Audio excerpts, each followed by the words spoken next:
जय हिंद। आप देख रहे हैं प्रकाशन उत्तराखंड देहरादून से। आपके साथ मैं अनिल रावत। उत्तराखंड की खबरों से जुड़ने के लिए वीडियो को लाइक करें, शेयर करें, चैनल को सब्सक्राइब जरूर करें। इस कार्यक्रम के सहयोग करता है वर्मा ज्वेलर्स।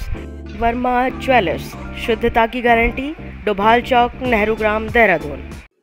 15 नवंबर को वादी यशोवर्धन द्वारा राजपुर थाने में एक एप्लीकेशन दी गई, जिसमें कहा गया कि एक बोलेरो सवार लोगों ने उनके साथ अभद्रता की और ड्राइवर से मारपीट भी की, जिसमें एक पुलिसकर्मी का भी होना पाया गया है।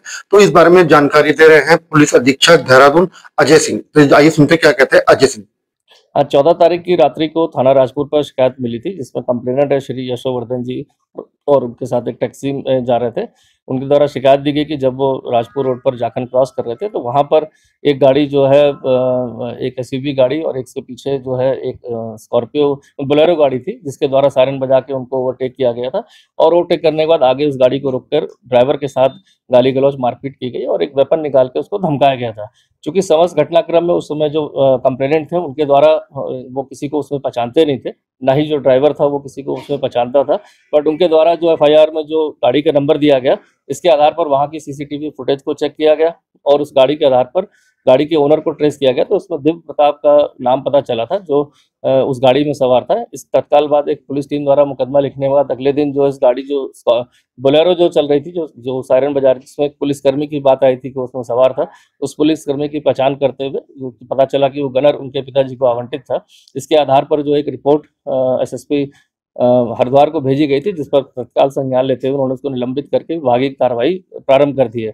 साथ ही साथ इस पूरे प्रकरण में जो भी जांच के बाद जो पीड़ित थे, जिनके द्वारा कंप्लेंट दी गई थी, जो उनका ड्राइवर था जो टैक्सी में चला रहा था, उसके द्वारा जो बयान पूरे विस्तृत बयानों के बाद उसमें जो धाराएं जो उनमें 126 और 352 भारतीय न्याय संहिता की धाराओं की वृद्धि की गई। साथ ही साथ जब उसमें फुटेज में देखा गया कि एक वेपन हाथ में था आरोपी के पास, तो उसके आधार पर जो है इसमें जो 30 आर्म्स एक्ट की धारा इंक्रीज की गई, जिसके तहत अगर कोई अपना अधिकृत वेपन या लाइसेंसी वेपन का दुरुपयोग करता है या उसका शो करता है या किसी को डराने में प्रयोग करता है, तो उसके तहत उसका निरस्तीकरण और जब्ती हो सकती है। इसके लिए भी रिपोर्ट जो है जिलाधिकारी हरिद्वार को प्रेषित कर दी गई। चूंकि ये तीनों लाइसेंस जो है 3 लाइसेंस पाए गए थे वहां पर आरोपी के खिलाफ, वो तीनों लाइसेंस हरिद्वार जनपद से ही निर्गत हुए हैं। तो आगे की कार्रवाई के लिए वहां पर रिपोर्ट जिलाधिकारी महोदय को हरिद्वार को प्रेषित कर दी गई। साथ ही साथ इसमें जो गाड़ी जो बोलेरो गाड़ी थी, जिसके द्वारा सायरन बजाकर और गलत तरीके से ओवरटेक करके वहां पर रैश ड्राइविंग की गई थी, उसको देखते हुए उसको भी तत्काल ही अगले दिन इन्वेस्टिगेशन में उसको सीज कर दिया गया बीएड की विभिन्न धाराओं में।